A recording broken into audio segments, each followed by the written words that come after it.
So కాబట్టి అబ్రహాముకి దేవుడు ధనాన్ని ఒక రివార్డు లాగా ఇచ్చాడు, బహుమానం లాగా ఇచ్చాడు. దేవుడు పిల్లలని దేవుడు బహుమానం లాగా మనకి ఇస్తాడు.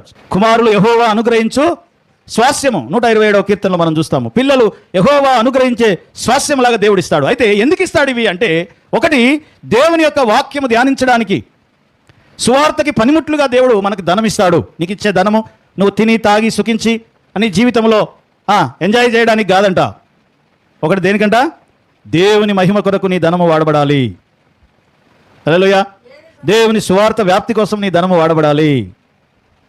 తర్వాత రెండోది, బీదలకు ఇవ్వడం కోసం వాడబడాలి అంట.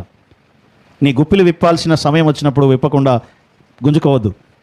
అవసరతలో ఉన్నవారికి తప్పకుండా మనం ఏం చేయాలి, సహాయం చేయాలి. ధనం ఎందుకు ఇస్తాడు దేవుడు అంటే, ఒకటి దేవుని సువార్తకు ఒక పనిముట్టులాగా దేవుడు ఇస్తాడు. రెండోది, ఇతరులకి మనము సహాయం